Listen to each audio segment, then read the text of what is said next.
All right, we should be live right now. Good morning, good afternoon, and good evening from possibly many guests watching from Japan and the Asian area. Welcome to Raising Multilinguals Live. My name is Tetsu Young from Ask Tetsu. Hello, everyone. My name is Ute Lima-Haribold from Ute's International Lounge. So it's the first time we have two guests from Japan back to back. Last month we had Adam Beck with us, and this month we have this very special guest, Professor Shiro Ojima. So Professor Ojima received a PhD in language and linguistics from the University of Essex in 2005. And just a few minutes ago, we were talking about his stay in the UK and how it's very difficult for people to understand some accents in the area, especially from Scotland. And I concur. It's very, very difficult, even for native speakers. So he's currently a professor at the Yokohama National University in Japan. So his interests are in second language acquisition and the brain science of language. So welcome. We're going to go by first name today. So Shiro, thank you very much for taking the time. It's evening over there in Japan. So thank you very much for coming on our show today. Yeah, thank you very much for inviting me. To be honest, I'm a little tired because, I've done my classes today.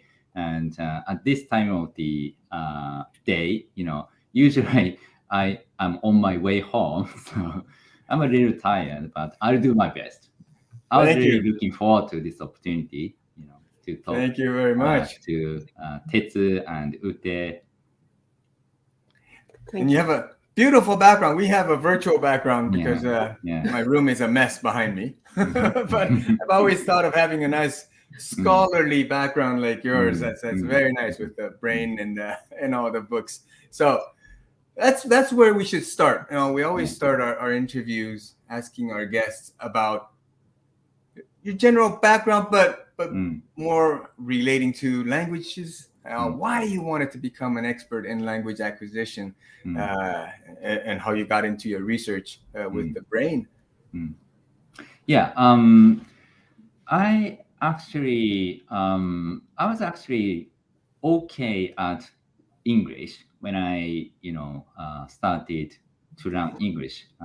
Actually, I started to learn English when I entered junior high school, and I was okay. I was good, and but when I entered senior high school, there was this guy who was super good at math. I was actually good at math as well. I was good at English, math, and Japanese. And at my senior high school, so there was one student who was really, maybe he was a kind of genius in math. So I thought, I would never be the number one student in math. So that's why I got even more interested in English, actually. Okay. So, yeah. So probably that's when I got actually a little deeper into English. But before that, I was simply okay at English. I was good. But you did not hate English to start off. I did not hate it, but it's just one of the subjects that I was good at, and nothing more than that. But because of this guy who was super good at math.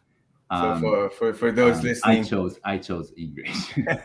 Oftentimes, when a Japanese person says I'm okay at something, usually it means it's very good at it. So you started off with a more than average interest in the English language. So that's a way to kick it off. But how did you get deeper into it? Yes. And also I accidentally came across this book written by a Japanese professor who was an applied linguist, I think. So he was specialized in English language education. And so according to his book, I read this book when I was like 17 years old. Wow. And this book explained that we can actually understand English without translating it into Japanese. I was really surprised by this idea because at the time, probably almost everyone, every high school student maybe, was actually was taught to translate English into Japanese to understand English. Mhm. And that was the only way for me to be able to understand English. So when I try to read English, I try to translate it into Japanese. But obviously, this process is very, very slow. And if you listen to English, naturally spoken English, you can't really cope with this kind of method. So, Yes, so this especially book since the syntax explains, is quite different yeah. between And English and Japanese. so, yeah. So all these complexities, but this book explained that it's actually possible to understand English without translating it into Japanese. And this book gives us like a few techniques to do this. And I tried all of them. I was a very serious student. I tried see. all of them, and they worked. And I was surprised again. Wow, So that was when I realized how important it is to understand the mechanism Yeah. of language processing and also language learning. Yeah. So then I decided to pursue a career in English language education. And when I entered university in Japan, I studied English language education, applied linguistics, and theoretical linguistics. And that was when I got to know, people like Professor Krashen and also Professor Chomsky, all these great linguists. And then I moved on to study in Australia and also in the UK. And I studied second language acquisition, the mechanism of how people acquire second language, even third language, and at around that time, I also realized that there are methods to study people's brain activity, and that was when many researchers actually started to apply the methods of brain science to study language processing. And I thought this thing will be really, really big in the future. So, wow. I thought, I should do this when I was young, I should start young. So that's how I got into brain science. Wow. So at 17, you met the book that sort of shaped your career. I don't know what I was reading at 17, but definitely not any academic papers. So it's amazing to see how you were seeing very much into the future by your late teenage years. So that's a good way to kick off a fantastic career. So we'll sort of get into your research then, and for me and Uta, I think our introduction to you was the critical period hypothesis. And for those who may not know this, it's, to me, up to very recently, critical period hypothesis was just a way to say kids learn language better. So everybody says kids are like sponges. You have just a few years at the beginning of your life to really learn languages well or better than adults, and all that. But I think today we're gonna decipher a little bit more of the intricacies of the critical period hypothesis, what it actually does say and what it actually does not tell us. But let's start with just some definitions, I guess. So please tell us a little bit about critical period hypothesis. And there's another technical term called the sensitive period. Perhaps you could elucidate that a little bit for us. Yeah. So the to begin with, the critical period hypothesis is just a hypothesis. So I think it's not completely proven. It's a hypothesis. And this hypothesis says that there is a period of time after birth. And during this period, it is possible to acquire language. But after this period, it's not possible to acquire language.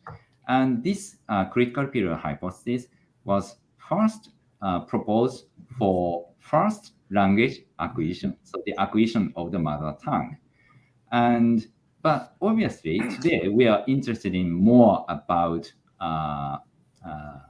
second language acquisition. Okay? Second language acquisition.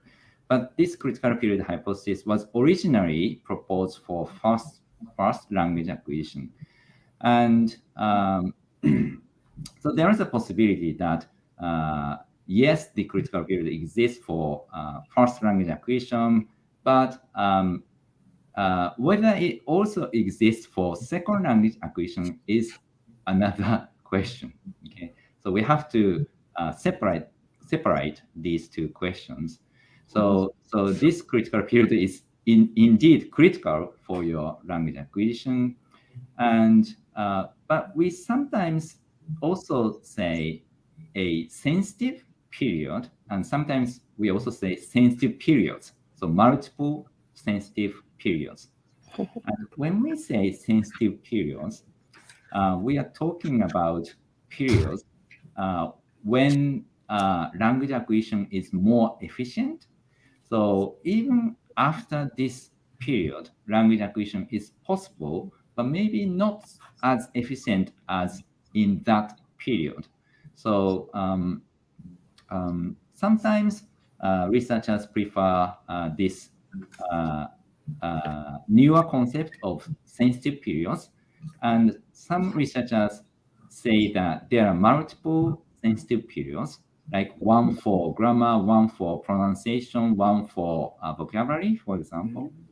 So, but I think the most well-known among these is the critical period. So, as a researcher, I also use this original word critical most often, I guess. Okay. Well, thank you. So let's take a breather right now.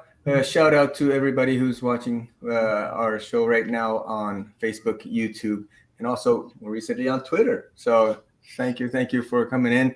If you have any questions during the discussions, you are welcome to ask them in the comments, and we will pick them up as we go.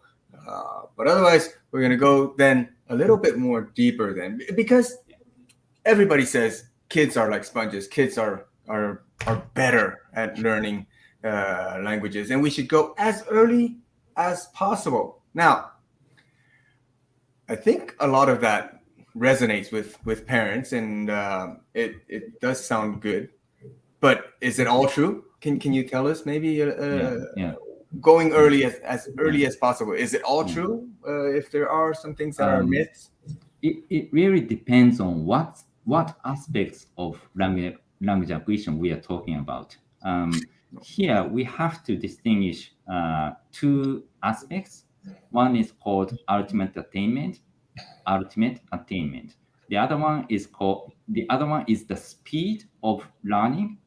Researchers call it the rate of learning. I don't know why. I think it's simply the speed of learning. So ultimate attainment and the speed of learning. And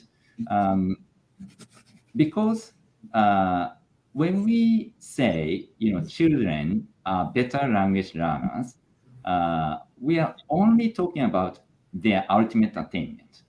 Okay? So this is about how good you will become in terms of your second language proficiency in the end, finally. Okay? So for example, let's say a Japanese family moves to America, and so in this family we have a father, a mother, and let's say two children. They are going to move to America, and they start to live there. And after 20 years, let's say 20 years, the children will have attained higher English proficiency than the parents. So this is ultimate attainment. Okay, this is ultimate attainment, and it's usually true that after many years, younger learners will have attained higher language proficiency. This is generally true. We have many data about this. So I also believe it because data has been reported by many researchers. So this actually leads us to imagine that children's second language acquisition is more efficient, faster, and probably easier. And then and this kind of prediction leads us to test whether that's actually true. So other researchers have actually compared younger learners, like younger children, and older learners, like adolescents and adults, directly, and they try to see whether, which type of learners, younger ones or older ones, which type of learners are actually faster learners. And we have many data showing that if you are older learners, you are actually faster learners. So you learn your second language faster than people who are younger than you. So it's kind of strange. So when I first read this kind of research, I was also surprised. Mm-hmm. But there are many studies showing this. So in terms of the speed of learning, actually, older learners have an advantage over younger ones. It sounds really strange, but I've done research on this kind of topic myself, and my data also shows this.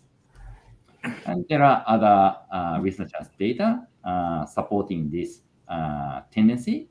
So it sounds strange, even though younger children can go higher in the end, it doesn't really mean that they go faster.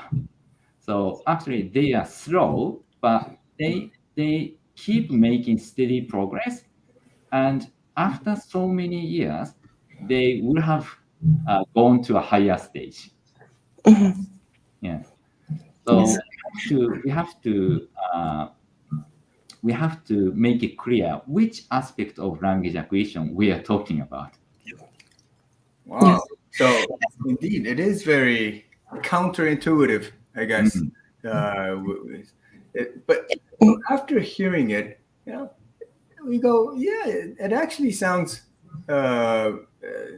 logical, I guess, because I have many polyglot friends around the world, people who love learning languages, and they learn a lot, and they always say, oh, no, you can learn languages until whatever age. We're going to be just as good as kids, as long as they're motivated.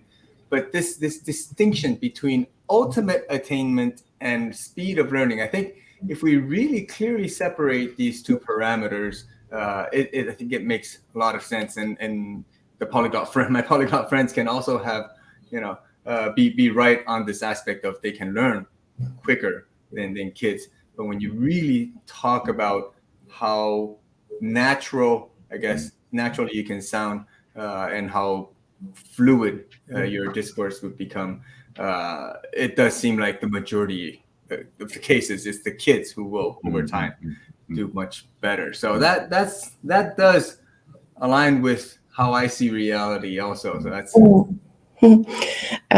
I would like to point out one aspect that hasn't been mentioned yet, because you were saying about the youngest learners, and it's a focus on sequential bilinguals or simultaneous bilinguals. I'm not actually talking about simultaneous bilinguals.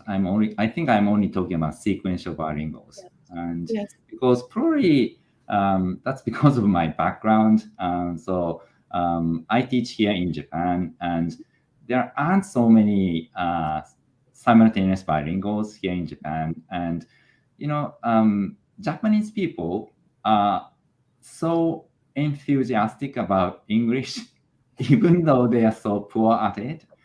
Maybe because we're poor at it, we are so enthusiastic about it. So, but in almost all cases here in Japan, probably our learning of English is more like sequential bilingualism rather than simultaneous bilingualism. But probably in your case, people who live in Canada or the Netherlands, maybe you have more access to foreign languages than in Japan. Japan is a very, very linguistically homogeneous country, and we only speak Japanese, and we are okay. We can get by. But maybe it's not like this in other countries, and there are more simultaneous bilinguals in the world. But I am not really into that kind of bilingualism myself. Yes. But I think also what Tetsu just mentioned, this distinction between, the earlier the better, right? Especially when we focus on the phonological development, Yes. or the ability to articulate a vaster range of sounds, which is the advantage actually for younger children, right? They have that advantage for several reasons, and I know that you talk about this also. The articulatory, the apparato fonatorio, we say in Italian, is more malleable, and so you can maybe articulate better. There are different theories about that. And then for the advantage for the older ones, let's say, is rather on a morphological, syntactical level and understanding of grammar. Yeah. Right? And also vocabulary. Yeah. So I agree with you. People who started young, they have generally they have better pronunciation. As you can see, I started at the age of 12, and I clearly have an foreign accent on my English, and it's usually like this. So we will end up having a foreign accent if we start late.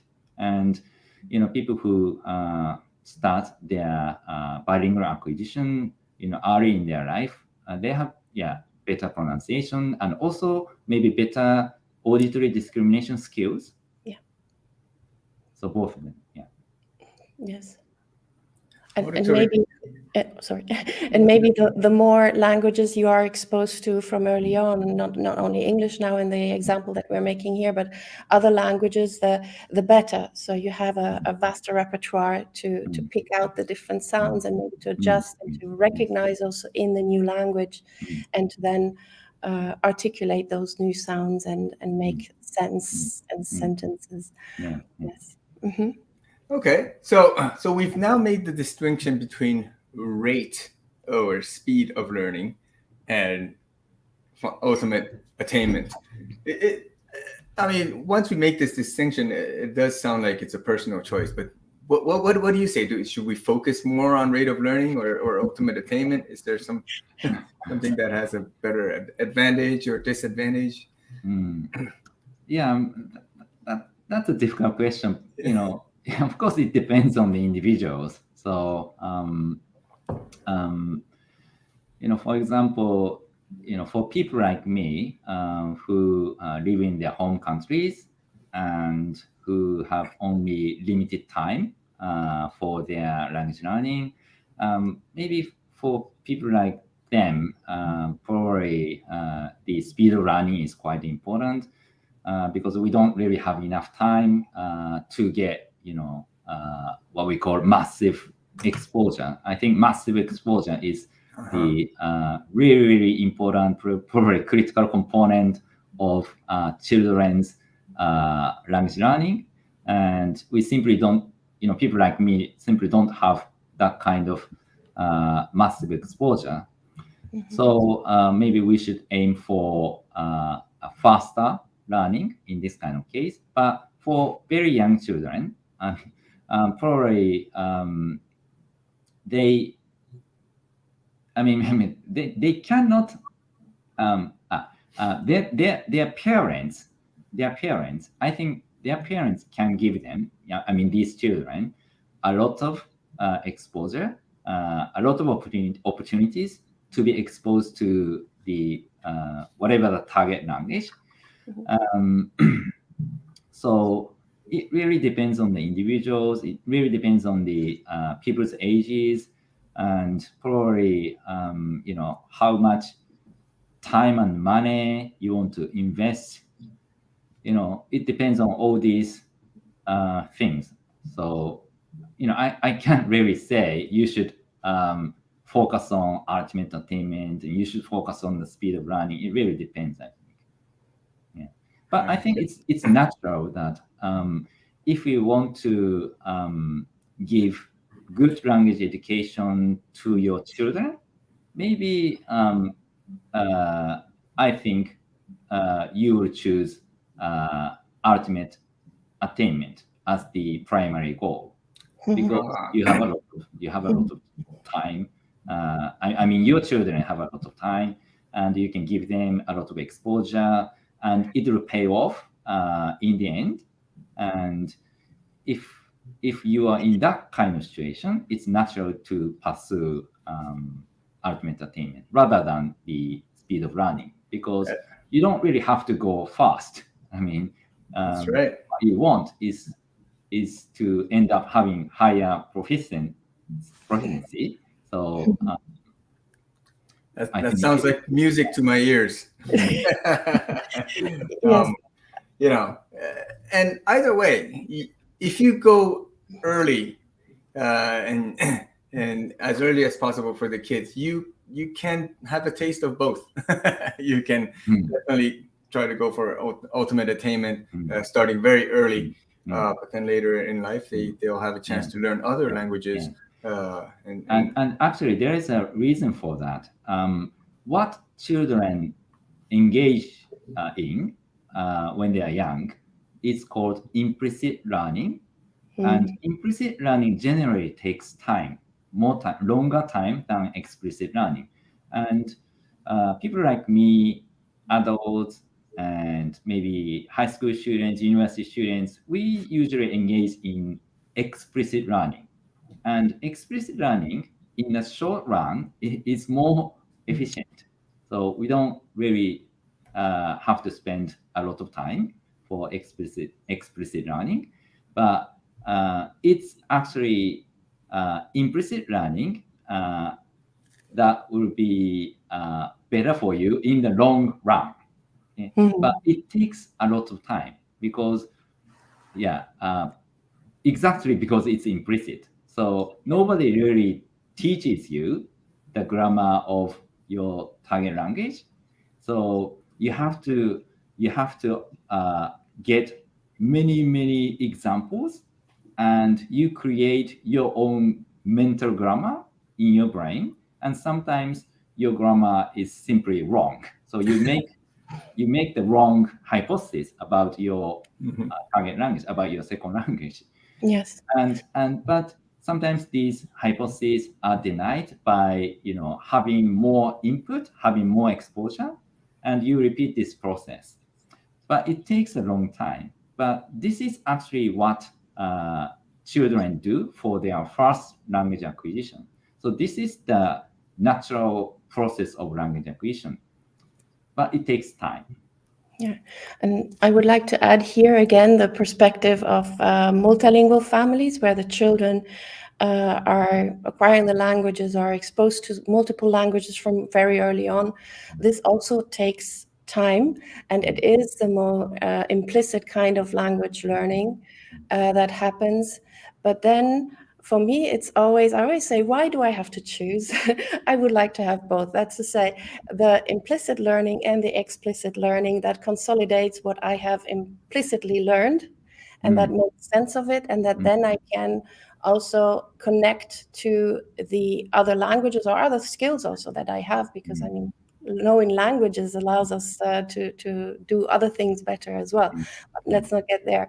But so the ultimate, I wanted to say something about the ultimate attainment, or ask something, because we always think the ultimate attainment is like a goal that is very far away. It can also be ultimate attainments, or several ultimate attainments, like step 1, step 2, step 3. They can speak, they can read, they can write, they can write essays, they can write books, yes, or scientific articles. If you want to see it in this way, I always thought somehow, yes, this rate of learning and ultimate attainment, that triggered something in me where I said, why not both? And why not only for the young learners, but also for those who start when they are 10, 11, 12, 15, although they might be more exposed because they are in the education system, they are in school, or they receive the lessons, but we still keep learning, so we can keep it up. Of course, not like maybe children, because they focus really on learning, but still we have these skills in many different subjects, and we could continue them later on as well. I would like to, if you don't mind, share 2 comments from people who are following us today. I will need your help with the first name, because I cannot. Shige-san. Shige-san. Yeah, Shige is what's written. Okay, sorry. This is the first time for me to join your live session. I'm watching from Osaka. Welcome. As a mom of toddlers and as a language learner, it's a really interesting topic. Thank you for the informative time. So thank you very much for following us from Osaka. Thank you.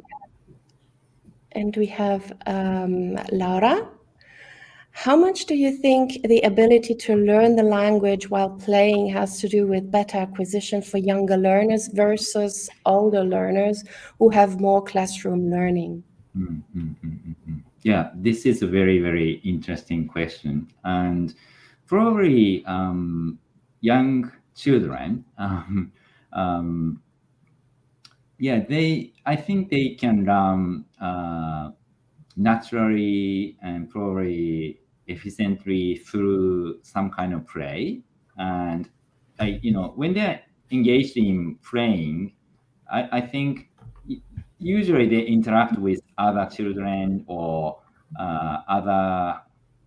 maybe with teachers or other caregivers. And this kind of human interaction, which they obtain through playing, is quite important. It kind of facilitates your language acquisition. So the ability to learn language through playing, it's very, very important for children. But usually adults like us don't really learn that way, because things get more complicated. I mean, when we play, we do more complicated stuff, I think. So we're not like children, and maybe if you like, maybe you can try this. You can act like a child and engage in childish play. It's really up to you. Maybe you can try it in the metaverse, or using some kind of avatar, child avatar. Yeah, you can try. Maybe I can throw in the comment here.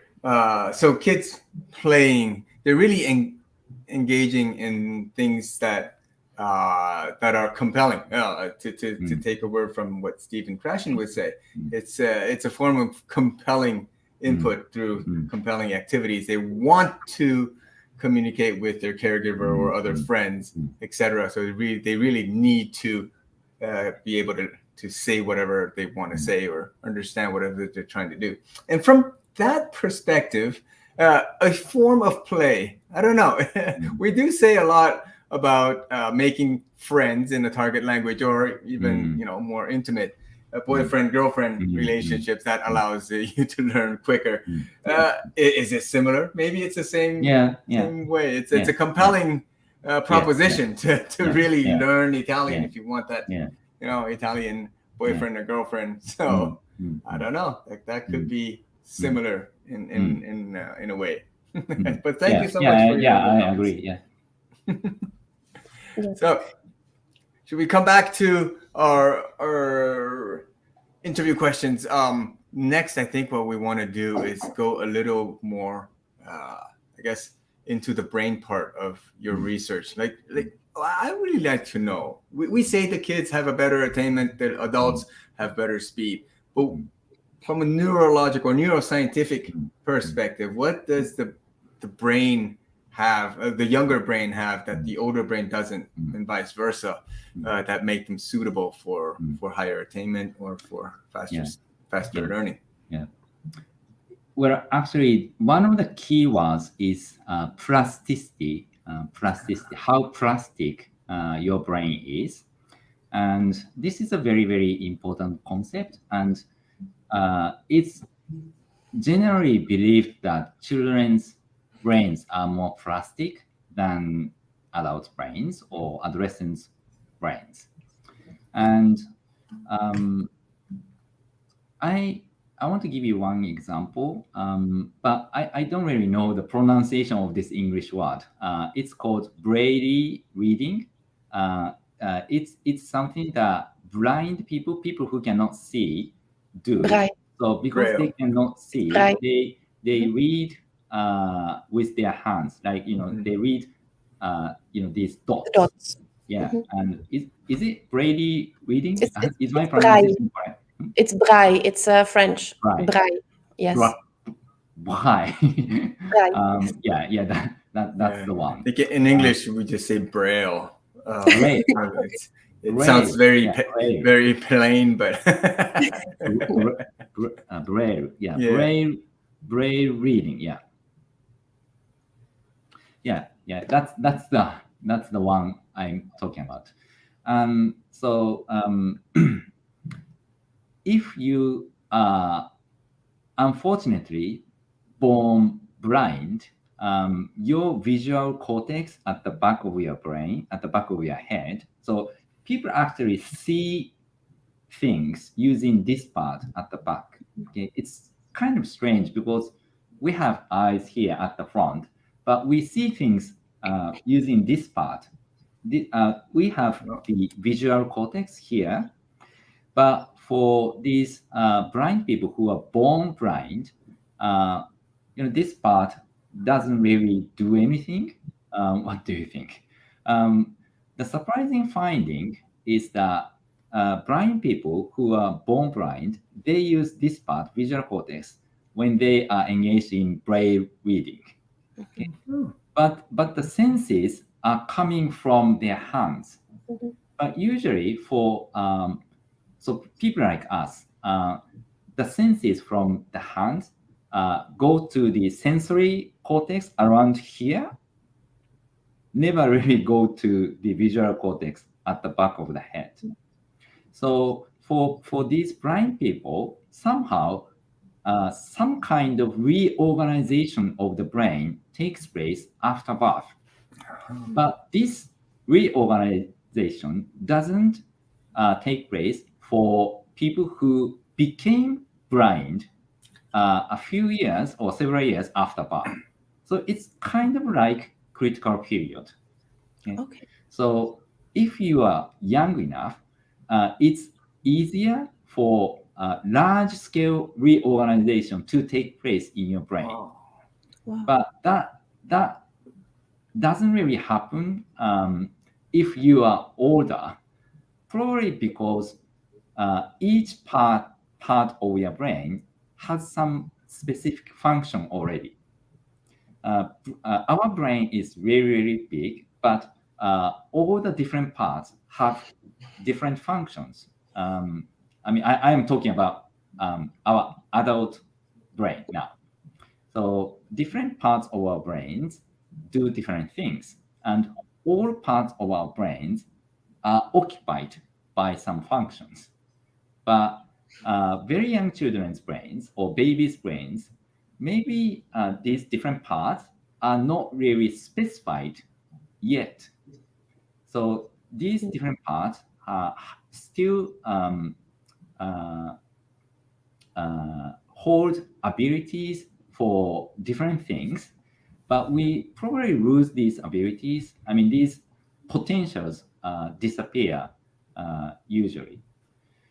So in that sense, I mean, this is my understanding of the brain's plasticity, but I think this is a good example of how plastic young brains are, compared to our adult brains. Mm-hmm. Wow, I think that's the best explanation I've heard so far to make neuroscience sound so accessible. That was very clear illustration. I loved this video that I saw a long time ago on how the children's brain develop, and there's 700 to 1,000 synapses that get created every second when you're a 2-year-old or 3-year-old, and it just the brain just really makes all the connections very rapidly, very quickly developing at lightning speed. And then at a certain age, maybe 3-4 years old, you start to delete or prune all the unused connections. So this whole process takes place up to about 6 or 7 years old, where then you already have basically a similar brain to the adult. So after that, it becomes more difficult, I guess, to rearrange, like you say. I sort of compare this to construction. You want your house to be built this way. You want a bathroom here, a living room here. You do it during the construction. You can do it, nicely, beautifully, the way you want it.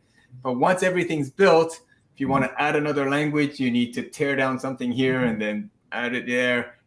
You can do it, but it's not as efficient. It's not as the final result is not as nice. I think that this analogy still works. Yes, but isn't it also the intrinsic meaning of plasticity, the fact that whenever this happens, because we didn't say it's not possible, it's more difficult. Mm-hmm. It can be arranged, and the brain can adapt to given situations and try to fill some gaps, but not, of course, like you just mentioned now, with the blind born child compared to a child that becomes blind maybe at 6 years old. There is a huge difference, but this doesn't mean that the child that is 6 years old will never have this feeling that they can see with their hands. I've heard children say, I see with a hand. I have seen this. And I said, why is the child even using the word of seeing?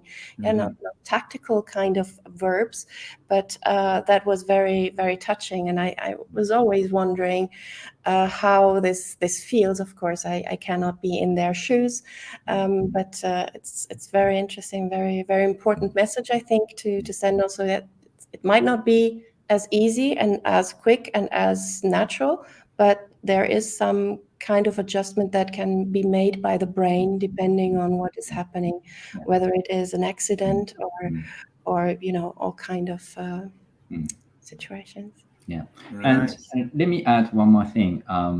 So adult brains still have some degree of plasticity, of course.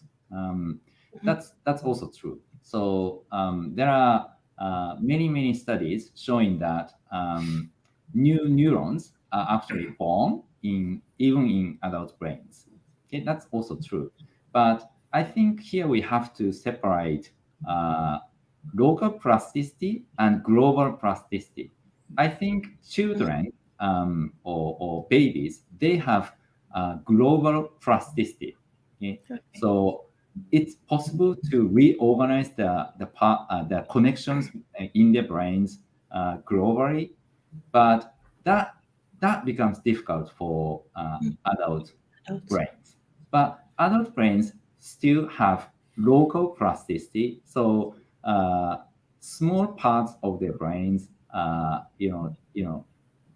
if the change occurs in that particular area, it's possible, of course. Like, people talk about the hippocampus, for example, which is critical for memory formation. Yes. And new neurons are born there, and so we have plasticity. But I think here we are talking about this particular region. Okay? But for children, more global scale plasticity is there, I think. Super. Thank you. Incredible. So before we move on, while we're still on the young brain, how about we put in a question here from Sylvia. Sylvia, thank you for following us. So she says, I really appreciate your time here. So one question is, what is your opinion about the silent period in language acquisition? So once again, we're in the early phases. Some children who take in, most children are silent until at least 1 or 2 years old. Does this have anything to do with what we've been talking about so far?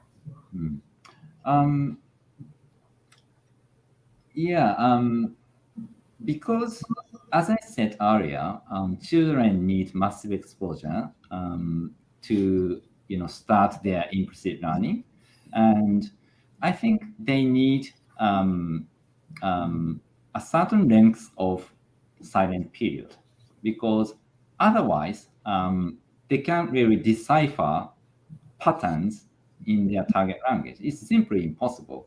If you have only a handful examples from your target language, it's simply impossible to understand the grammar or the grammatical patterns in that language.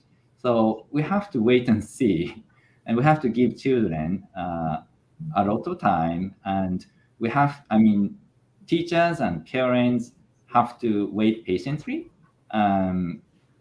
until children start to grasp the grammatical patterns and start to feel like speaking. Sometimes speaking comes very late. Some children are talkative and others are not. And if they don't really want to talk, I think we shouldn't force them to talk. So and we have to be more careful to give children a silent period, in a sense, if children are very, very young. Okay?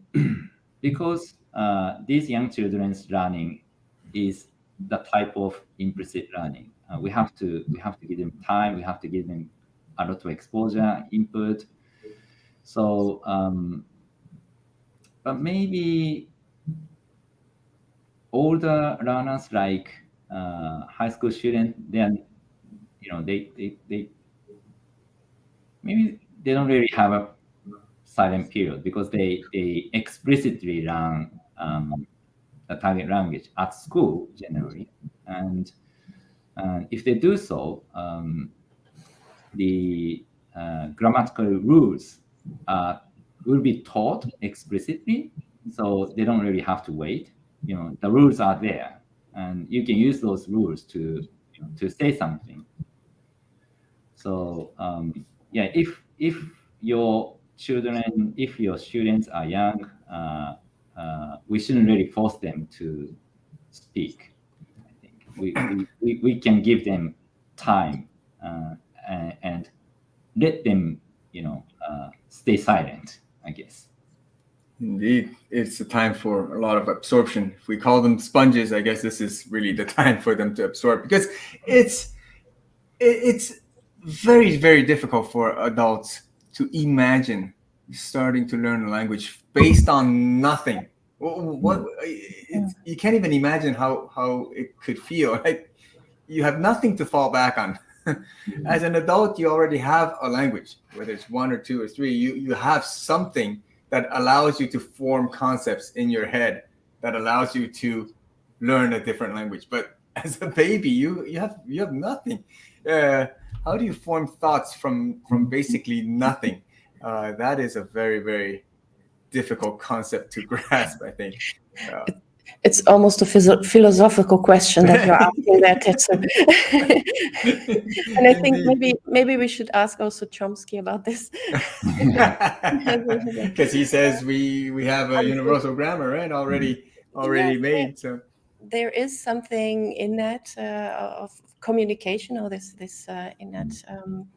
innate need to communicate and to connect, right? And that's through language. Oh, yeah. There you go. So, all right, we are sort of running short on time as usual, but just before we go on to the next question, let's just put up this little comment from Grosofia, Multilingual Education Consultancy. Well, welcome. So Grosofia is answering to Sylvia, just commenting on how children learn differently between 0 and 6, and then from beyond or thereafter.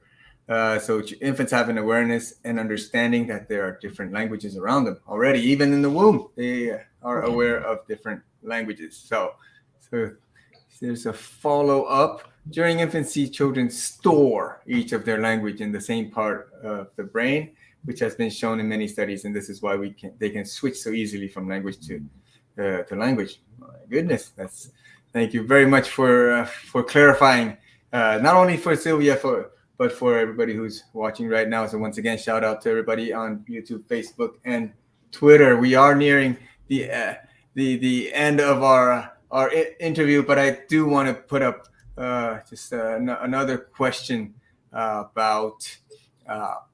We're going to switch from the brain to more policies. How do you think our understanding right now that everything we've talked about today, younger kids have higher attainment, older kids have faster learning. How do you think this should shape language policies or even language education itself, second language education per se?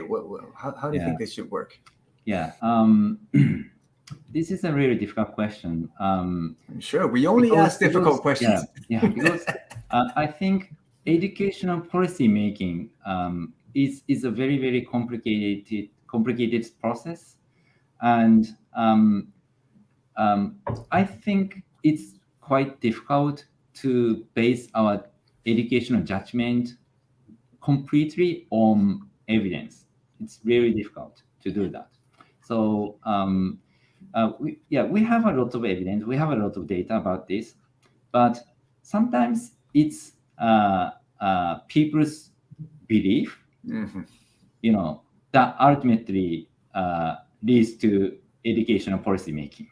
So if many parents, many teachers, and many politicians believe that we should lower the age of English education, I think that will happen, even though there is no evidence supporting that. So, and I've actually seen this kind of stuff. So if we base our judgment completely on evidence, as I said, older learners, like high school students, they are actually faster learners. So if the amount of time, the amount of exposure, amount of input is limited, we should actually increase their time of learning, not without really lowering the starting age. Okay? But I am talking about situations in countries like Japan, because in Japan, people don't use English. We have very few opportunities to English outside classrooms. And our exposure to English is very, very limited. In that kind of case, actually, we should increase the time of learning for older learners rather than lowering the starting age. But in Japan, we already have elementary school English. And this is because people thought, both parents and politicians thought that it's the right thing to do. People just believed it. And other countries also, they have also lowered the starting age.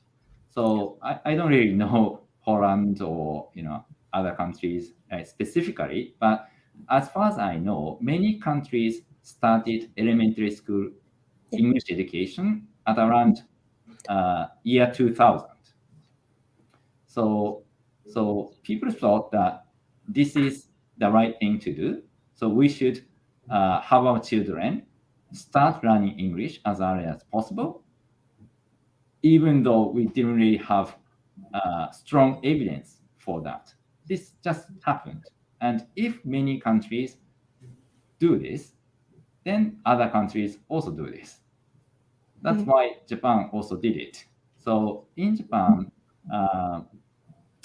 children start to learn English at the age of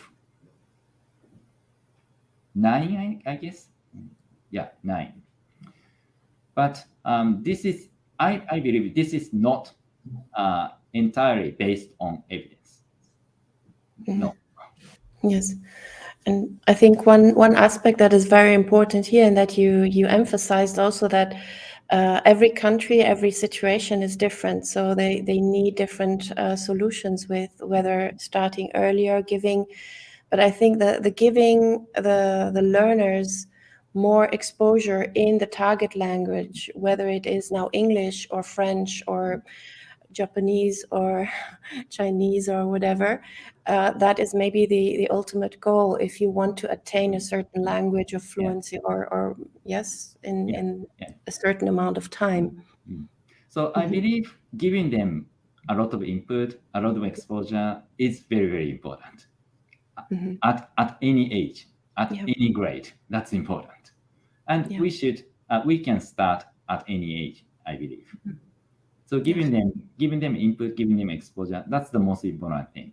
Okay. It's as frustrating as this answer is. We learn in MBA, one of the biggest answers that always come up that people hate is, it depends. People hate that answer, but it has to be. After today's discussion, I think everybody has been able to understand the intricacies of starting early and starting late, and lots of things depend. And there's one thing that people don't take into consideration, and that's resources, whether it's money or time. It usually is limited. And if it's limited, then where are you going to invest your resources?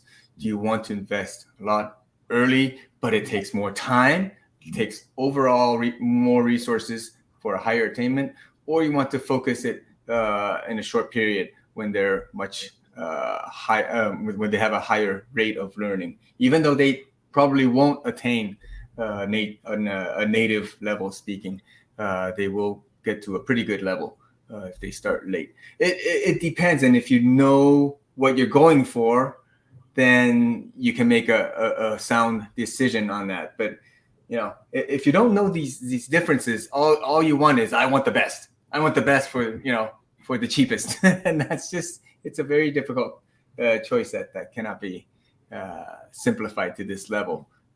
No. So thank you so much. We are running short on time. We do have a few more comments. So thank you for your additional comments from Sylvia and Glossopia. And I love it when our audience, they interact with each other. Sylvia and Glossopia, they're talking to each other in the comments. So thank you so much. I hope you continue your connection beyond this session. But we want to go into our final, I guess, message we'd like to get from Shiro. What is an overall message, I think, that you would have for parents? That's our main audience, parents who are doing their best to learn to raise their kids to speak more than one language. What is an overall message that you would have for them? Yeah, I think as I said, giving children a lot of input, a lot of exposure is very, very important. And, as you have just said, we should know all these complexities of language acquisition. Parents and teachers need to, study about language acquisition. But I think, I am a father of 3 children, actually, and giving children good education is difficult. And sometimes we have really strong emotions and feelings, and we can't really stay calm. We can't really stay cool all the time, and this is natural. And sometimes things just don't work as we have planned. And so I think parents and teachers make mistakes, and I think that's natural. And so if I can say one thing, I want to say that everything parents do, teachers do, out of their love for their children is correct. So this is my message. So we tend to think that there are ideal ways of teaching, ideal ways of education. Maybe, yes, but not everyone can understand what they are. Maybe even I don't know. I'm a father of 3, but am I a good father? I don't know. I can say ideal things, but I think that's not the point. So even if your way of parenting is like not quite based on evidence, I think it's all right, as long as that came from your love for your children. And I think children will understand that eventually. So I think that's the most important thing. Wow. That is the least technical, but the most profound, I think, explanation, that message, I think, to our audience. I hope everybody appreciated that, because I definitely appreciated it. There are for sure moments where I'm sure we all feel like failures, and I have scenes in my head that was going out of failures that I can think of in terms of how I educate and raise my kids. But if it comes from the heart. Yeah, when Tetsu and I talked over my Twitter space, I really felt like, Tetsu is a great father. He really loves his children. I thought that was really great.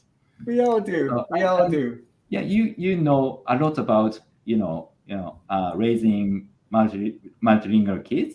Yes, you know a lot about that. But I think your love is just so amazing, I thought. Wow. And this is the most important thing, I think. Yeah. I also try to get the parents to understand learning a language is not just the technical parts. No. A lot of it has to do with how you communicate with your children and how you show them your love. And with that, they are receptive to what you want them to do or want them to learn. And that opens a lot of doors and avoids many things like refusing to talk refusing to learn the target language. So a lot of it is very well aligned. My philosophies are very well aligned with what you had to say, Shiro, to our audience. Wow, what an emotional ending to today's session. We are over time a little bit, but definitely worth it. Thank you so much for this session. It was such an enriching session. I'm sure everybody who's watching can agree. So thank you once again to everybody who has been watching for the past hour and a half. I'm sure it flew by just like it did for us. And thank you once again, Shiro, for your time. Thank you very much for very, having very me. precious time. My pleasure. It was my pleasure. Thank you very much for having It's me. late over there. We're gonna have to let you go so that you can take a rest. Any final words, Uta? Why? Why? It was so nicely now. No, I won't add anything, but a big thank you to Shiro for answering all the questions and enlightening us about this critical period hypothesis, which is a hypothesis. And I hope that everyone will continue also this discussion, this conversation in the comments on YouTube. Please do so. Please let us know your thoughts, your experience, and yeah, see you soon again. Okay, thank you so much. Just very quickly, people are saying thank you. And Glossopia, it's a final reminder, often say multilingualism is a love for language. Yes, what a key word today, love. Thank you so much from Leona. Thank you. And Sylvia, all ages, love for all ages from nursery to secondary school. All right, thank you so much, everybody. We'll see you next month. Yes. And the third Tuesday, as usual. Yes. Okay, bye-bye now. Bye. Bye-bye.